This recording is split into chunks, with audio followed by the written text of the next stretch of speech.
Assalamualaikum warahmatullahi wabarakatuh.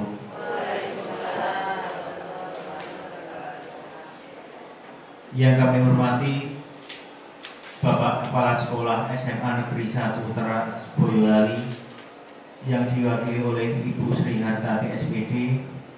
Yang kami hormati Bapak Ibu Guru hadirin. Pertama-tama terima kasih atas kehadiran Bapak Ibu semua dalam acara desiminasi penerapan budaya positif di sekolah di ruang multimedia SMA Negeri 1 Teras Boyolali. Namun sebelumnya marilah pertama-tama kita memanjatkan puji syukur kehadirat Allah Subhanahu wa Ta'ala yang telah melimpahkan rahmat dan hidayahnya kepada kita semua, sehingga kita dapat berkumpul di ruangan ini dalam keadaan sehat walafiat. Sholawat dan salam tak lupa kita haturkan kepada junjungan kita Nabi Agung Muhammad Sallallahu Alaihi Wasallam, yang syafaatnya kita nantikan di yaumul akhir. Bapak dan Ibu hadirin yang berbahagia, izinkan saya selaku pembawa acara membacakan susunan acara kegiatan desiminasi penerapan budaya positif di sekolah. Acara yang pertama yaitu pembukaan, kemudian sambutan Kepala Sekolah SMA Negeri 1 Teras. Acara yang ketiga yaitu pemaparan materi, kemudian dilanjutkan diskusi, dan yang terakhir penutup. Memasuki acara yang pertama yaitu pembukaan, marilah kita memohon kepada Allah Subhanahu wa Ta'ala agar acara pada pagi hari ini dapat berjalan dengan lancar dan memberi manfaat bagi kemajuan pendidikan di sekolah kita. Marilah kita buka dengan membaca basmalah bersama-sama. Bismillahirrahmanirrahim. Acara yang kedua yaitu sambutan Kepala Sekolah SMA Negeri 1 Teras yang akan diwakili oleh Ibu Sri Hartati SPD. Kepada yang terhormat Ibu Sri Hartati SPD, kami persilahkan. Assalamualaikum warahmatullahi wabarakatuh. Terima kasih waktu yang diberikan pada saya. Desiminasi ini akan bersama-sama kita buka dengan judul Desiminasi Penerapan Budaya Positif di Sekolah. Secara resmi dibuka.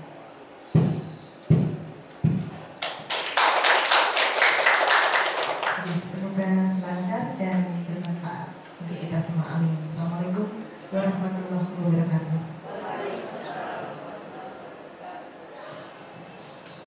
Sambutan dari Ibu Sri Hartati SPD sekaligus membuka acara pada kegiatan pagi hari ini. Menginjak acara yang ketiga yaitu pemaparan materi mengenai penerapan budaya positif di sekolah. Kepada Bapak Harjanto SPD kami persilakan.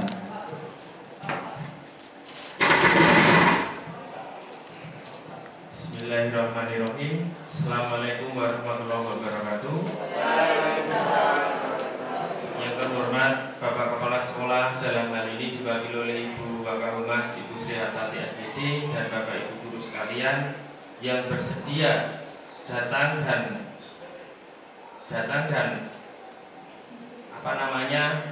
saya akan mengimplementasikan desiminasi penerapan budaya positif di sekolah. Saya mengucapkan terima kasih sekali Bapak Ibu guru hebat di SMA Negeri 1 Teras yang bersedia dan antusias mengikuti desiminasi ini. tujuan dari diseminasi ini adalah penerapan budaya positif yang ada di sekolah ya. Di dalamnya itu nanti dalam sebuah penerapan budaya positif di sekolah itu banyak sekali. Jadi kenapa budaya positif itu di sekolah itu harus diterapkan? Next mas. Nah, di antaranya konsep inti budaya positif itu diantaranya adalah perubahan paradigma belajar. Jadi perubahan sudut pandang cara belajar terhadap peserta didik atau siswa. Terus yang kedua mengenai disiplin positif. Yang selanjutnya itu nanti pada nilai-nilai kebajikan yang berkorelasi dengan kebutuhan dasar hidup manusia. Nanti ada beberapa kebutuhan dasar hidup manusia. Terus selanjutnya motivasi perilaku manusia. Terus posisi kontrol guru. Nah, posisi kontrol guru itu kita sebagai pendidik itu posisinya di bagian mana? Terus selanjutnya kita setelah memberikan sebuah posisi kontrol guru, kita harus membangun keyakinan di kelas kepada peserta didik, yang itu nanti berupa aturan-aturan yang disepakati bersama. Terus selanjutnya mengenai segitiga restitusi. Next. Nah, pembelajaran dengan paradigma baru itu adalah pembelajaran paradigma baru itu memastikan bahwa praktik pembelajaran yang berpusat pada siswa. Rancangan pembelajaran dan asesmen disesuaikan dengan karakteristik dan kebutuhan peserta didik. Dalam hal ini adalah pembelajaran berdiferensiasi untuk mewujudkan profil pelajar Pancasila. Jadi kalau dalam penerapan kurikulum Merdeka, bahwa proses praktik pembelajarannya itu adalah kita guru dalam hal ini kita itu guru adalah lebih berpusat pada siswa. Kita menekankan pada kolaborasi antar teman sejawat. Nah, di sini di layar telah ditayangkan mengenai profil pelajar Pancasila, yaitu yang pertama adalah beriman dan bertakwa kepada Tuhan Yang Maha Esa. Terus yang kedua itu mengenai kebinekaan global. Yang ketiga adalah bergotong royong. Yang keempat adalah kreatif. Yang kelima adalah bernalar kritis. Yang keenam adalah mandiri. Itu merupakan unsur-unsur dari profil pelajar Pancasila. Next. Nah, perubahan dalam paradigma di sini kita kalau mempraktekkan itu kita dalam kepalan tangan ada si A dan si B. Seharusnya kita berpasang-pasangan, misalnya antara Bu Fitri dengan Bu Eni, Pak Rajo dengan Pak A. Di sini misalnya nggak usah dipraktekkan dia nanti terlalu lama. Saya bacakan saja. Sobeklah secari kertas, tuliskan benda atau sesuatu yang sangat berharga untuk Anda. Itu untuk A. Terus letakkan di salah satu tangan Anda dan genggam benda atau sesuatu tersebut dengan segala daya. Terus buatlah sebuah kepala. B-nya, teman si B-nya itu akan mencoba dengan sekuat tenaga dengan berbagai cara untuk meminta Anda memberikan benda tersebut. B bisa membujuk dan mengancam, menghardik, merayu, menyuap apa saja yang agar dapat membuka. Jadi kita itu si B itu menggenggam dengan kuat, tetapi si A itu berusaha untuk untuk membuka dengan berbagai macam cara, atau dengan cara pemaksaan atau secara coercion. Apakah nanti dengan bujukan, mungkin disuap, mungkin atau diiming-iming seperti itu. Itu tapi kan kalau si B itu tidak mau tetap membuka, berarti si B itu adalah berpegang teguh pada pendiriannya. Next. Terus selanjutnya makna kontrol. Apa yang terjadi? Siapakah sesungguhnya yang memegang kontrol, yang menutup kepala, tangan, atau yang berusaha dengan segala cara untuk membuka kepala tangan rekannya? Berarti kalau yang berusaha menutup kepala tangan itu adalah si B, karena dia dia berusaha, si A itu berusaha ingin membuka, tetapi si B tetap bersikeras tidak mau, karena di situ ada sesuatu yang ada sesuatu yang berharga atau sesuatu yang dihargai, menjadi sebuah prinsip si B tersebut. Next, ilusi atau miskonsepsi tentang makna kontrol. Ilusi guru mengkontrol murid. Pada dasarnya kita tidak dapat memaksa murid untuk berbuat sesuatu jikalau siswa tersebut memilih untuk tidak melakukannya. Tetapi sebenarnya ketika murid patuh terhadap perintah atau ia baru mengizinkan guru untuk mengkontrol dirinya. Saat itu bentuk kontrol guru menjadi kebutuhan dasar yang dipilih oleh murid. Dalam teori kontrol menyatakan bahwa semua perilaku memiliki tujuan bahkan terhadap perilaku yang tidak disukai. Jadi kita itu dalam mengkontrol siswa itu ada tentunya sebagai pengendalinya. Kalau dalam sosiologi itu kontrol itu kan sebagai pengendali. Itu apa? Dia itu mengendalikan. Nah, dengan cara pengendaliannya itu kita kan ada yang suka dan tidak suka, itu ada sesuatu yang wajar. Tapi kan caranya kita kan masing-masing bapak ibu guru itu caranya kan berbeda-beda. Antara bapak ibu guru satu dengan bapak ibu guru yang lain itu berbeda, caranya berbeda. Dan caranya biar berbeda-beda pun itu juga itu mengundang atau menimbulkan persepsi yang tidak suka antara satu guru dengan guru lain itu tidak sama. Next. Yang selanjutnya itulah masih ilusi dan miskonsepsi tentang makna kontrol. Nah, ilusi bahwa semua penguatan positif efektif dan bermanfaat, artinya hanya dalam jangka panjang tertentu. Terus yang selanjutnya ilusi bahwa kritik dan membuat orang merasa bersalah dapat menguatkan karakter, artinya mengontrol murid menuju pada identitas. Berarti kritik itu nanti yang disampaikan kepada murid itu nanti diharapkan identitas dalam diri murid atau peserta didik itu akan muncul dengan sendirinya.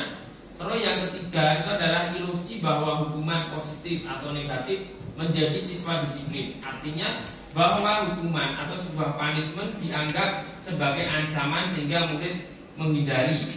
Itu kalau yang ilusi yang misalnya dari ketiga ilusi itu, kalau yang sering terjadi itu adalah pada poin yang ketiga dan poin ketiga, bahwa hukuman dianggap sebagai sebuah ancaman murid untuk menghindarinya. Ketika misalnya siswa terlambat atau siswa tidak tertib dalam berpakaian dan mengikuti sebuah KBM seperti itu. Next. Selanjutnya mengubah paradigma stimulus respon ke pendekatan teori kontrol. Di sini ada dua tabel disajikan mengenai stimulus respon dan teori kontrol. Di sini dalam tabel yang pertama itu adalah stimulus responnya adalah realitas atau kebutuhan. Kebutuhan kita sama. Dalam teori kontrol realitasnya adalah kita berbeda. Terus selanjutnya semua orang melihat hal yang sama. Terus dalam teori kontrolnya setiap orang memiliki gambaran yang berbeda. Jadi nanti dari keduanya antara stimulus respon dengan teori kontrol itu saling bertolak belakang atau bersingkuran. Terus selanjutnya kita mencoba mengubah orang agar berpandangan sama dengan kita. Kita berusaha memahami pandangan orang lain tentang dunia. Terus perilaku buruk dilihat sebagai suatu kesalahan. Terus dalam teori kontrolnya semua perilaku memiliki tujuan. Nah, kita berperilaku buruk itu kan mesti ada tujuan-tujuan tertentu yang hendak dicapai. Terus selanjutnya orang lain bisa mengontrol saya. Hanya yang untuk teori kontrolnya hanya Anda yang bisa mengontrol diri Anda. Selanjutnya pada stimulus respon, saya bisa mengontrol orang lain. Dalam teori kontrolnya Anda tidak bisa mengontrol orang lain. Terus selanjutnya dalam stimulus respon, pemaksaan pada saat rujukan gagal. Berarti dalam teori kontrolnya di situ adalah kolaborasi dan konsensus atau sebuah kesepakatan untuk menciptakan sebuah pilihan-pilihan yang baru.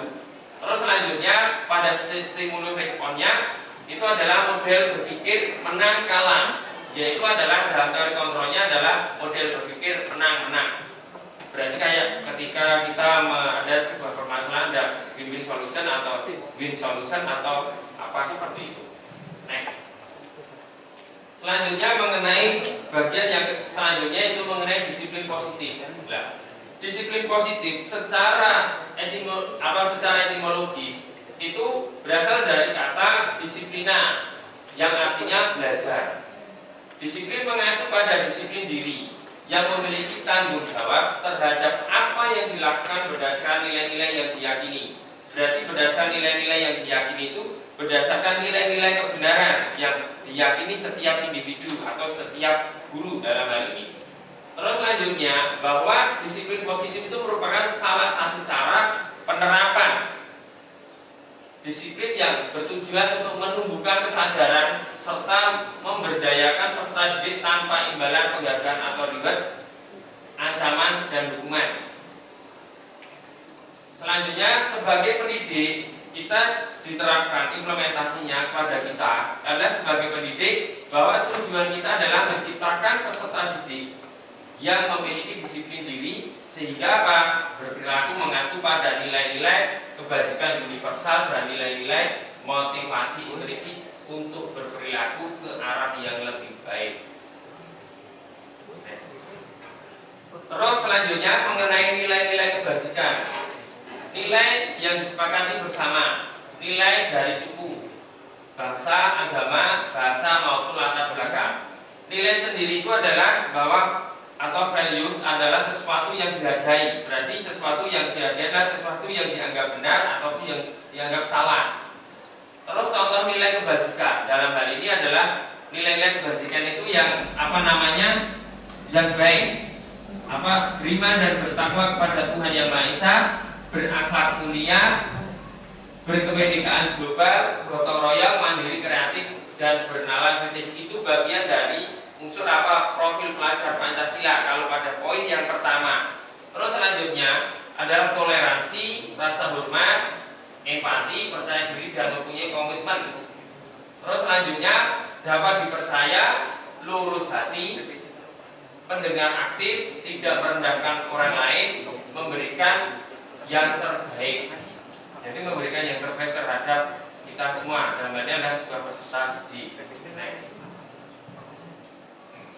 Kebutuhan dasar manusia. Nah, kebutuhan dasar manusia itu yang pertama kan kita tentunya pasti memiliki kasih sayang yang diterima. Kan kita nggak mungkin kita hidup atau kita mengajar siswa itu kalau kan nggak mungkin memiliki rasa kasih sayang, itu kan tidak mungkin. Saya mungkin yang di ruang ini kan pada kebutuhan dasar manusia itu pada yang pertama itu adalah kasih sayang. Itu semua kan pasti mempunyai, baik kasih sayang terhadap keluarga, sanak saudara, bahkan sama peserta didiknya. Terus yang kedua, penguasaan. Penguasaan dalam hal ini adalah penguasaan pada bidang-bidang tertentu yang kita miliki atau kita tekuni. Terus selanjutnya adalah sebuah kesenangan atau hobi. Terus adalah sebuah kebebasan dan semuanya itu untuk bertahan hidup. Lanjut.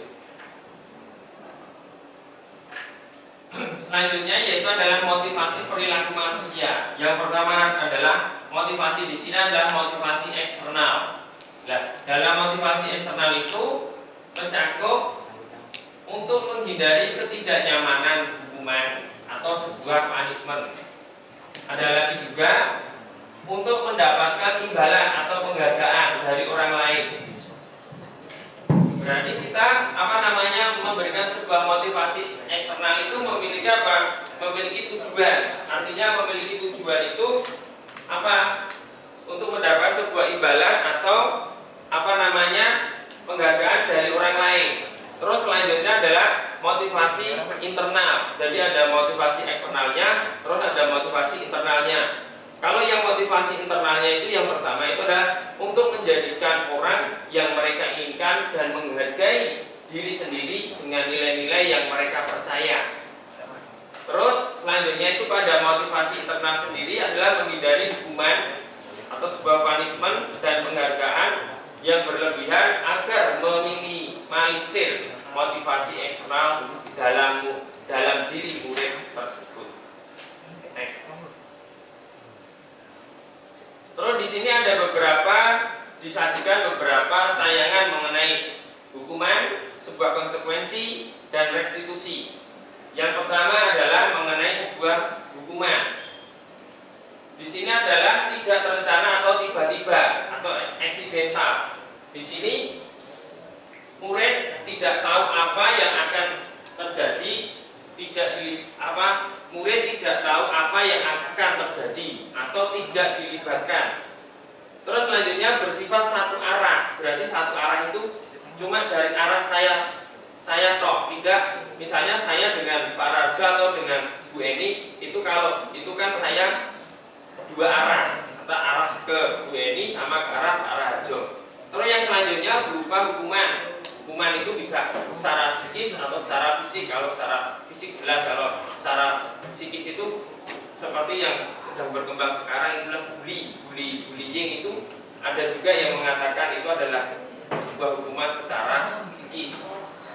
Terus selanjutnya adalah konsekuensi, terencana atau disepakati sesuai dengan peraturan. Misalnya kalau ketika kita misalnya ada siswa tidak mengerjakan PR, itu adalah ada sebuah konsekuensi yang harus ditanggung siswa. Itu bisa ada beberapa alternatif untuk membuat anak itu sadar. Bisa berupa hukuman, terus bisa berupa anak itu dikeluarkan di dalam kelas, bisa juga anak suruh mengerjakan dengan berlipat ganda, misalnya sesuai tanggal yang ada, kan seperti itu. Ada juga anak suruh membuat surat pernyataan bahwa tidak akan mengulangi perbuatan atau perilaku tersebut. Terus selanjutnya itu sebuah konsekuensi, itu terencana. Jadi ada sebuah, kalau kita dulu misalnya ketika awal pembelajaran itu kan ada sebuah namanya kontrak pembelajaran. Ketika guru terlambat bagaimana, ketika siswa terlambat masuk kelas bagaimana, ketika guru sudah masuk kelas terus anak masih terlambat itu bagaimana, ketika anak tidak mengerjakan PR itu bagaimana, atau tugas itu bagaimana, konsekuensi logis yang harus ditanggung atau diterima oleh anak tersebut jika tidak melakukan apa yang menjadi sebuah kesepakatan di awal. Terus selanjutnya yang kedua, itu murid tetap dibuat tidak nyaman. Jadi di dalam kelas itu murid itu seolah-olah tidak nyaman. Artinya ketidaknyamanan siswa itu disebabkan atau dipengaruhi oleh apa?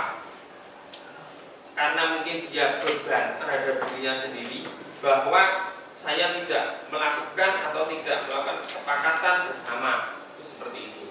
Terus selanjutnya itu mengenai sikap guru selalu monitor murid.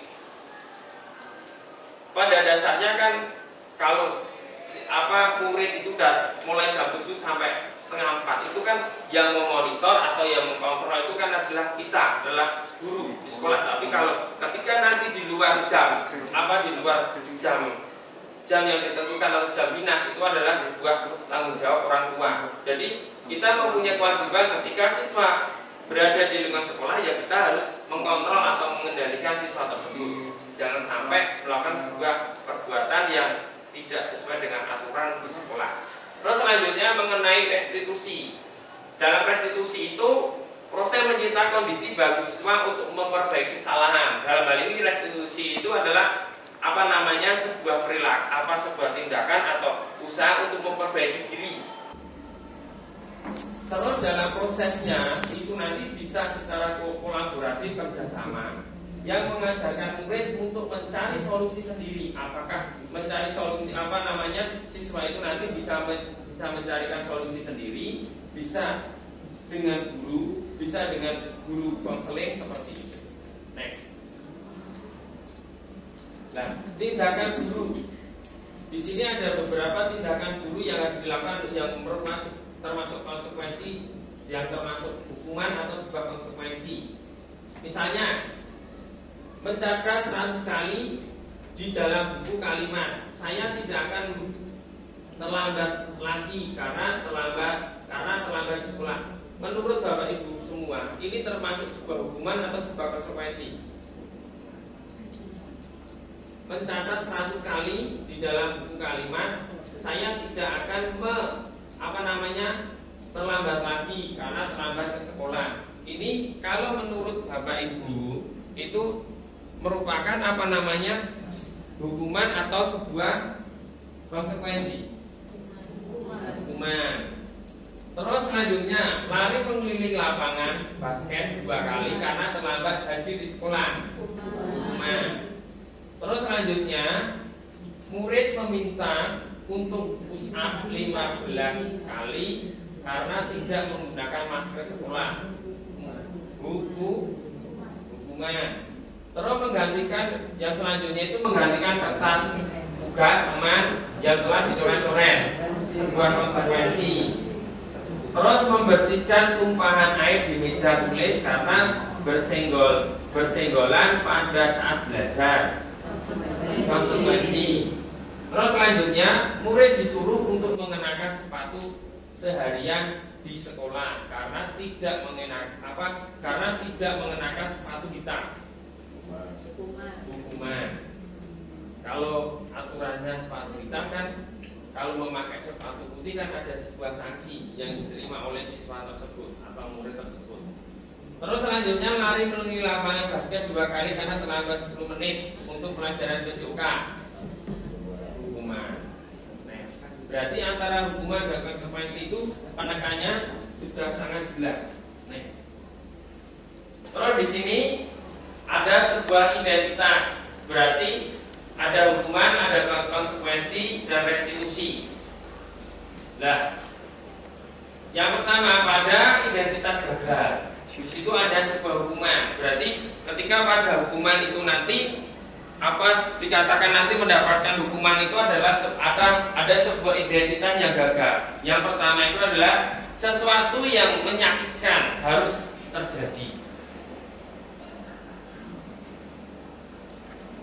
Terus pada identitas suksesnya, disiplinnya, konsekuensinya apa?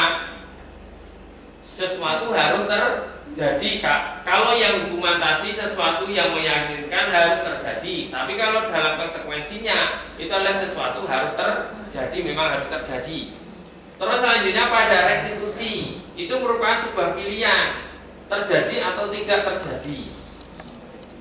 Terus selanjutnya pada hukuman, pada identitas gagalnya, tidak nyaman untuk murid atau anak untuk jangka waktu panjang. Pada identitas suksesnya dalam hal ini adalah konsekuensi. Tidak nyaman untuk murid atau anak untuk jangka waktu pendek. Berarti restitusinya ada sebuah menguatkan untuk murid atau anak dalam jangka waktu panjang. Berarti ada sebuah pilihan. Jangka waktu panjang, pilihannya cuma satu. Terus selanjutnya korban mendapatkan keadilan. Dalam di sini korban dalam identitas gagalnya korban mendapatkan keadilan itu adalah terus dikaitkan dengan identitas suksesnya. Pada konsekuensi murid atau anak dibuat tidak nyaman. Konsekuensinya korban mendapatkan keadilan. Terus murid dibuat tidak nyaman. Korban bisa diabaikan. Maaf. Terus selanjutnya korban mendapatkan ganti. Berarti mendapatkan ganti. Terus selanjutnya adalah murid atau anak akan tersakiti. Dalam identitas suksesnya itu murid atau anak dibuat tidak nyaman. Murid atau anak akan tersakiti. Berarti dalam konsekuensinya murid atau anak dibuat tidak nyaman. Terus pada restitusinya itu adalah murid atau anak mendapatkan penguatan. Penguatan dari siapa? Dari guru sendiri bisa, dari wali kelas bisa, terus dari guru bimbingan konseling juga bisa. Terus selanjutnya itu mengenai sistem tidak akan berjalan bila murid tidak takut. Berarti ada sesuatu yang aturan yang tidak membuat jera pada murid tersebut pada identitas gagalnya. Terus pada konsekuensi identitas suksesnya itu apa? Memerlukan monitoring atau supervisi terus-menerus dari guru. Terus pada restitusinya, murid belajar bertanggung jawab untuk berperilaku. Terus selanjutnya, pada identitas gagal hukuman berlaku hanya pada sebuah institusi, tidak berlanjut pada kehidupan nyata. Terus pada konsekuensi identitas suksesnya itu adalah membantu penerapan mengikuti peraturan dalam masyarakat. Terus pada restitusinya itu adalah fokus pada pemecahan masalah dalam jangka waktu yang panjang. Terus selanjutnya adalah peraturannya adalah bla bla bla bla, kamu harus apa? Terus dalam konsekuensinya apa peraturannya? Mampukah kamu melakukannya? Terima kasih.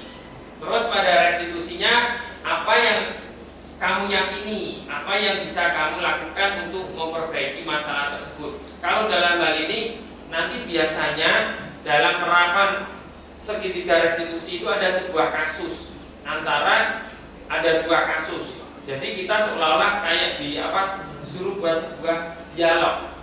Misalnya saya dengan Bu Ambar, misalnya saya muridnya Bu Ambar, saya bermasalah, Bu Ambar berlaku sebagai guru, kan seperti itu. Terus selanjutnya pada identitas gagalnya apa? Murid atau anak membenci peraturan, itu identitas gagalnya. Terus pada identitas suksesnya yang berupa konsekuensi, murid atau anak menghormati peraturan, berarti mengikuti peraturan yang berlaku. Terus pada restitusinya, murid atau anak menghormati dirinya dan orang lain, itu yang positif. Kalau restitusi yang positif, kalau yang konsekuensinya adalah sebuah netral, ada tidak salah satu pihak, terus yang sedangkan hukuman adalah yang negatif. Next. Terus selanjutnya yaitu adalah mengenai 5 posisi kontrol dulu. Nah, pada 5 posisi kontrol dulu itu adalah yang pertama adalah sebagai penghukum. Guru menghukum ketika siswa melakukan apa? Ketika siswa melakukan perilaku atau tindakan yang tidak sesuai dengan aturan.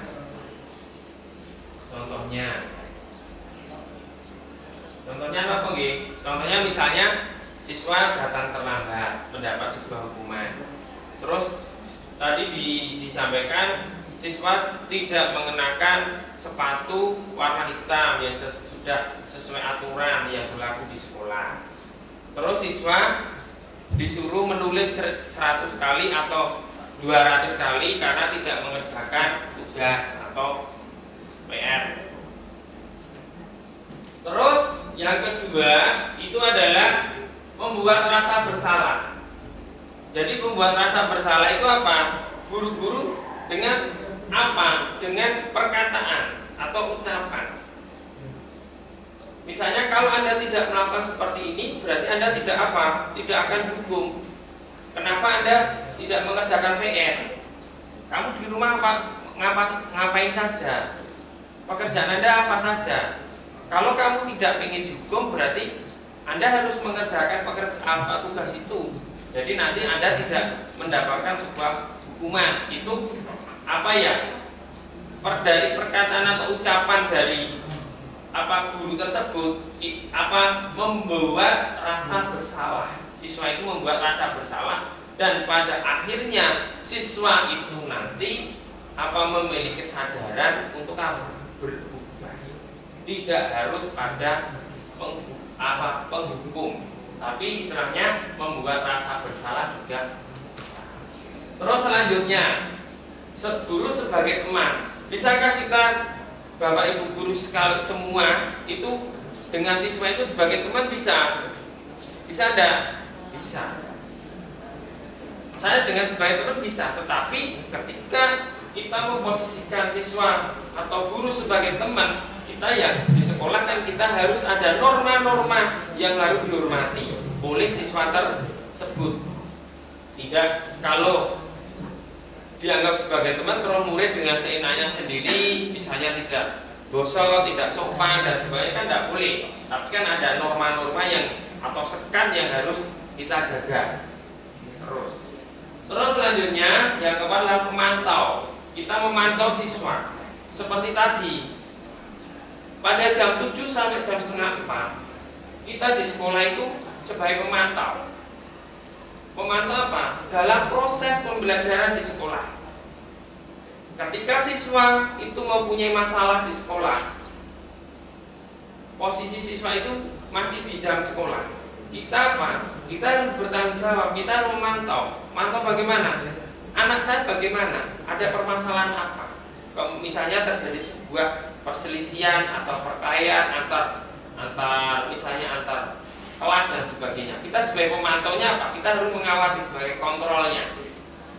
Terus yang kelima itu adalah sebagai manajer. Manajer itu adalah kita sebagai top leadernya untuk siswa. Kalau dalam hal ini kita Bapak Ibu guru yang menjadi top leadernya itu adalah Bapak Kepala Sekolah. Next. Terus di sini ada contoh penerapan 5 posisi kontrol. Kasus yang pertama, siswa tidak memakai atribut lengkap satu upacara bendera. Penghukum, hormat pada bendera selama 1 jam. Kalau dulu di tempat kita kalau ketika upacara tidak memakai topi atau atribut tidak lengkap, itu biasanya dipisahkan dengan baris yang beda dengan siswa yang tertib. Biasanya siswa itu menghadap ke timur, seperti itu. Bisa juga hormat pada bendera selama 1 jam. Bisa juga ketika siswa tidak mengikuti upacara, misalnya 17 Agustus, kena sanksi dan sebagainya. Terus berapa kali Bapak Ibu guru harus memberi tahu kamu selalu saja mengecewakan ibu bapak, membuat rasa bersalah. Di situ ada penekanan kata-kata. Tadi saya sampaikan bahwa membuat rasa bersalah itu adalah berupa ucapan terhadap siswa. Ucapan kepada siswa. Berapa kali ibu bapak harus memberitahu kamu selalu saja mengecewakan bapak. Itu adalah penekanannya adalah membuat anak itu rasa bersalah. Nah, pada membuat rasa bersalah ini bapak berupa ucapan, bukan berupa tindakan secara fisik. Next. Terus selanjutnya masih pada kasus yang sama, penerapan. Ayo dong ikuti aturan sekolah. Tolong bantu ibu bapak ya. Sekali ini ya sudah, tidak apa-apa. Lain kali jangan sampai berbuat seperti ini lagi. Ini posisi kita sebagai teman. Kan kita kan istilahnya kan bukannya sering, kan pernah mengalami pada sering mengalami pada 5 posisi kontrol tersebut. Kita kan pernah menasihati siswa dalam misalnya ya tidak letterlek sama persis pada tulisan di layar itu tidak sama, tapi kita pernah melakukan itu. Secara kita tidak sadar, berarti kita sudah menerapkan 5 posisi kontrol sebagai guru. Terus selanjutnya, kamu sudah melanggar peraturan sekolah. Kamu tahu konsekuensinya. Setelah upacara kamu beli atributnya ke koperasi dan jangan ulangi lagi. Itu sebagai pemantau. Misalnya ketika siswa tidak memakai dasi, yaitu tadi apa yang terjadi? Anak diberitahu apa? Silakan besok Anda beli dasi di koperasi, silakan Anda beli sabtu di koperasi. Seperti itu. Next. Masih pada kasus yang sama, yaitu adalah yang selanjutnya adalah apakah kamu tahu kesalahanmu? Kira-kira bagaimana kamu baik kesalahan kita sebagai manajer di situ, atau kita sebagai guru bimbingan konseling tidak bisa dalam hal ini. Kalau kita yang melakukan kesalahan, ya manajernya adalah bapak kepala sekolah. Next. Terus keyakinan kelas ataukah peraturan kelas. Next. Mengapa tidak peraturan saja? Mengapa harus keyakinan kelas? Dalam itu sudah terjawab. Jawablah pertanyaan berikut. Mengapa kita memiliki peraturan tentang penggunaan helm pada saat mengendarai kendaraan roda 2 atau motor? Mengapa kita memiliki peraturan tentang penggunaan masker atau mencuci tangan setiap saat? Kalau ini biasanya sering dilakukan ketika saat pandemi. Kalau kita saat pandemi, kalau kita tidak memakai masker atau mencuci tangan, kita mendapatkan sanksi seperti itu. Terus selanjutnya, seseorang akan lebih tergerak dan bersemangat untuk menjalankan keyakinannya daripada hanya sekedar mengikuti serangkaian aturan tertulis tanpa makna. Misalnya kita ketika masa pandemi, meskipun tidak ada sebuah aturan yang semua tertulis, bahkan kalau aturan ketika masa pandemi kita harus menggunakan masker, mencuci tangan, itu hampir di setiap tempat-tempat strategis itu ada. Apalagi kita di pelayanan publik, tentunya di bidang kesehatan. Ketika itu kalau kita datang ke puskesmas atau ke rumah sakit tidak menggunakan masker, kita kan tidak boleh masuk, ditolak. Karena itu apa?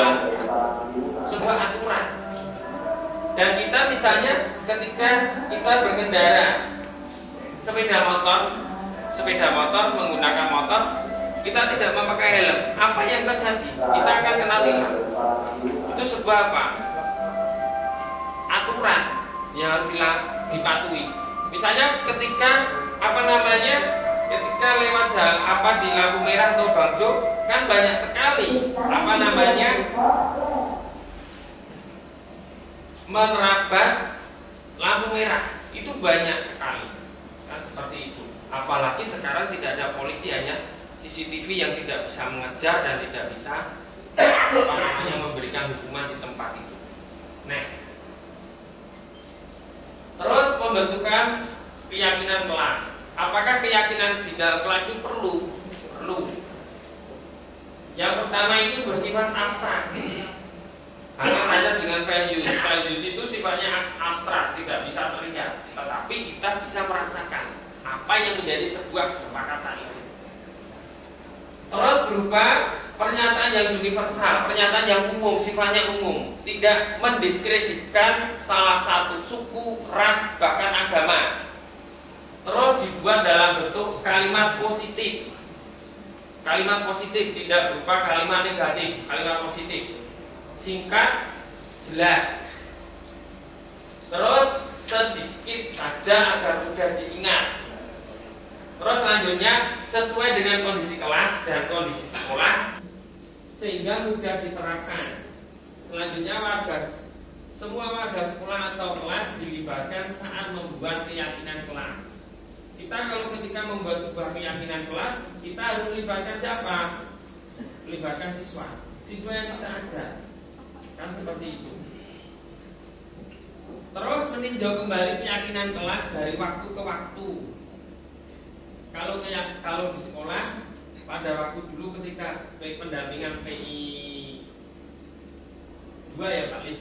Kalau di sekolah itu adalah namanya dia dipantau dari waktu ke waktu, itu visi sekolah itu harus dipantau dari waktu ke waktu sesuai dengan perkembangannya. Jadi visi itu bisa berubah. Meninjau kembali keyakinan kelas dari waktu ke waktu aturannya. Misalnya aturannya kalau dulu ketika masa pandemi, setiap siswa diwajibkan memasuki kelas harus memakai masker dan mencuci tangan. Itu ketika pandemi. Kalau ketika sudah tidak pandemi, peraturan itu kan bisa diubah, betul? Kan bisa diubah kan? Next. Terus selanjutnya yaitu adalah segitiga restitusi. Nah, pada segitiga restitusi di bagian ini adalah modul 1.4 menurut saya yang agak membingungkan kalau menurut saya pada segitiga restitusi, pada pengimplementasiannya di dalam sekolah. Yang pertama itu adalah validasi kebutuhan. Dalam validasi kebutuhan, tentu kamu punya alasan mengapa melakukan itu. Biasanya terus adakah cara yang lebih efektif untuk mendapatkan apa yang kamu butuhkan. Itu biasanya dalam segitiga restitusi ketika saya dan Pak Lis PI1, PI2 maupun Lokakarya 2 itu penerapan segitiga restitusi itu berupa apa? Sebuah permasalahan, sebuah dialog, kan seperti itu. Terus yang kedua itu adalah menanyakan keyakinan. Di situ ada nilai-nilai apa yang telah disepakati, nilai-nilai yang disepakati bersama di dalam kelas tersebut. Kalau dalam hal di sini di sekolah ya nilai-nilai yang ada di sekolah. Terus selanjutnya yaitu adalah kamu ingin menjadi orang seperti apa? Nah, seperti itu. Terus yang terakhir adalah menstabilkan identitas, yaitu adalah setiap orang pasti pernah melakukan kesalahan. Kamu bukan satu-satunya yang pernah melakukan ini. Next. Dalam segitiga restitusi, guru hanya berperan sebagai manajer penggunaan segitiga restitusi dalam penyelesaian masalah melalui 3 tahap, yaitu menstabilkan identitas, memvalidasi tindakan yang salah, dan menanyakan keyakinan kelas. Dalam segitiga restitusi kita itu bisa memvalidasi tindakan atau perilaku yang salah. Kalau perilaku yang benar kita nggak usah menerapkan segitiga restitusi di dalam kelas. Misalnya kalau di dalam kelas itu terjadi sebuah konflik percecokan, itu kita bisa menerapkan pada segitiga restitusi. Nah, tujuannya apa? Dan tujuan apa segitiga restitusi tersebut? Itu adalah menghasilkan murid yang mandiri dan bertanggung jawab. Demikian Bapak Ibu Guru pemaparan dari saya. Jika kurang lebih atau salah kata saya mohon maaf. Namun sebelum saya tutup mungkin ada sesi diskusi atau tanya jawab. Monggo bagi yang mau menambahkan atau sharing atau memberikan apa tambahan, monggo silakan. Saya persilakan.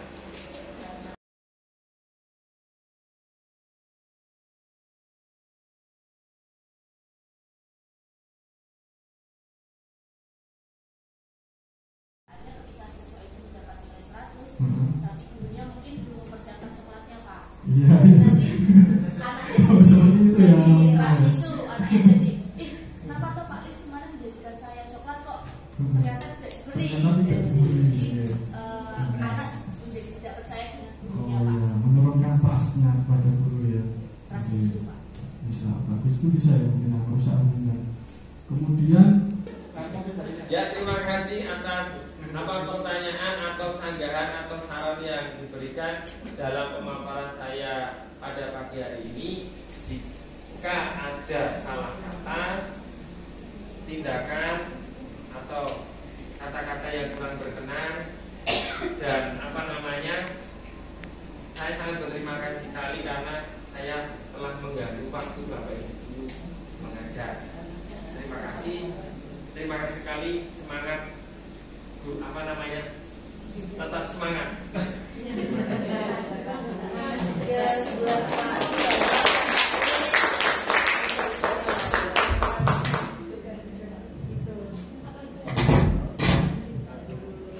Demikian tadi pemaparan mengenai penerapan budaya positif di sekolah. Yang kami hormati, acara pada siang hari ini telah selesai. Mari kita tutup dengan membaca hamdalah bersama-sama. Alhamdulillahirabbil alamin. Saya selaku pembawa acara, apabila ada kekurangan saya mohon maaf yang sebesar-besarnya. Assalamualaikum warahmatullahi wabarakatuh.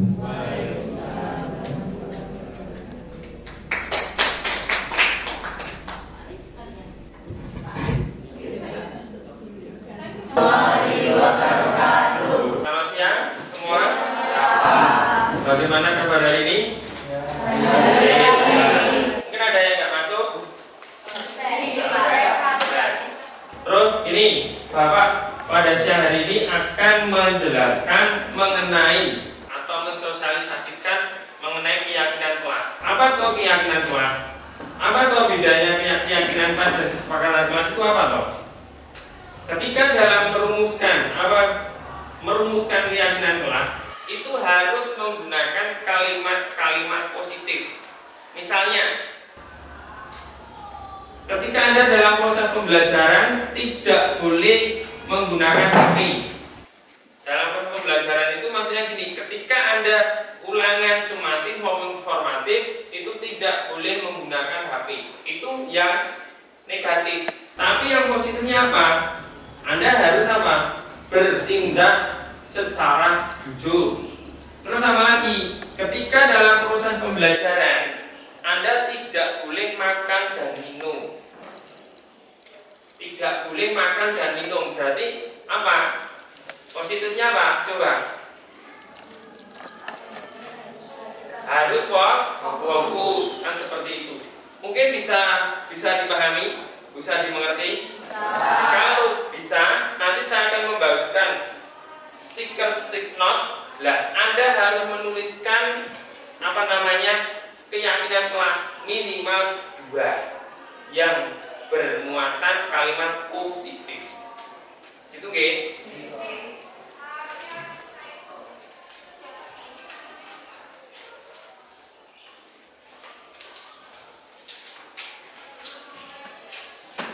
Nanti kalau nggak cukup, secukupnya aja.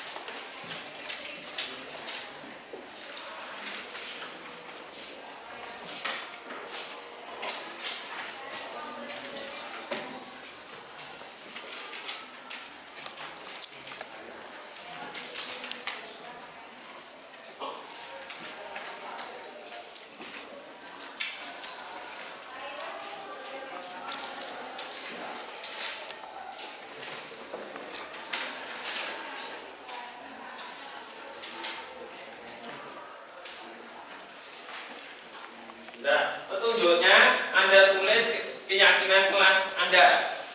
Terus Anda kalau sudah tulis nama garing 10D, misalnya namanya Rasya 10/10D gitu. Dengan kalimatnya nggak usah panjang-panjang, yang bermuatan positif. Silakan.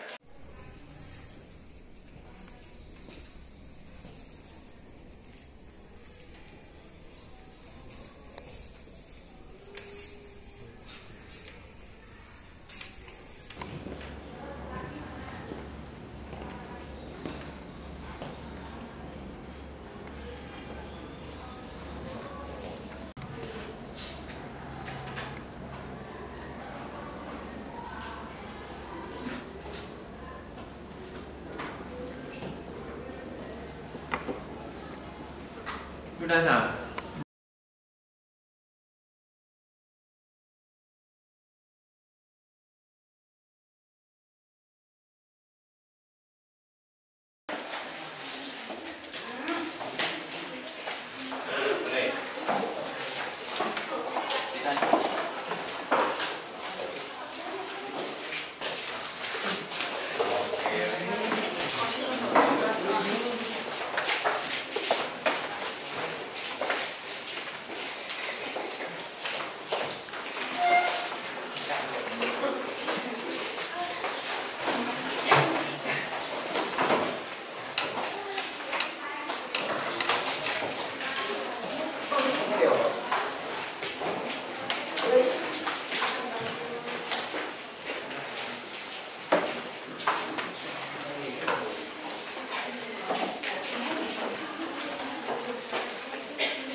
Yang belum dulu. Ya, terima kasih. Berarti sekarang Anda sudah membuat tentang keyakinan kelas studi. Ada beberapa keyakinan kelas atau keyakinan kelas. Berarti dalam keyakinan kelas ini nanti menjadi sebuah kesepakatan yang ada di kelasnya masing-masing. Nanti ada beberapa 1, 2, 3, 4, 5, 6, 7, 8, 9, 10, 11, 12, 13, 14, 15, 16 dan seterusnya. Itu nanti bisa dijadikan sebuah keyakinan kelas bersama. Nah, dalam ini stigma-stigma yang banyak ini nanti bisa dibuat kesepakatan kelas di di breakdown, artinya dibuat singkat, atau kalau yang sama nanti hanya ditulis satu saja. Nanti kalau yang sama misalnya dilarang minum ketika KBM. Dan dilarang apa yang menuliskan itu banyak, berarti nanti ambil satu saja. Jadi nggak usah menurut siapa, si A, si B, nggak usah. Jadi ditulis satu saja. Itu ya. Nah, terus selanjutnya setelah Anda menempelkan kertas atau namanya stiker-stick note ini, saya minta nanti secara berurutan sesuai dengan nomor absen, tanda tangan bukti bahwa Anda sudah melakukan keyakinan kelas. Itu ya. Sekarang urut sesuai nomor absen. Silakan di depan. Itu nanti nggak usah tanda tangan. Saya minta nanti secara berurutan sesuai dengan nomor absen, tanda tangan.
Terima kasih.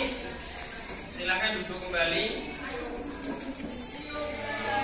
Terima kasih atas partisipasinya dalam bersosialisasi atau mengimplementasi mengenai keyakinan kelas studi. Jika Bapak punya salah atau kata dalam membuat sebuah keyakinan kelas, baik sengaja maupun tidak,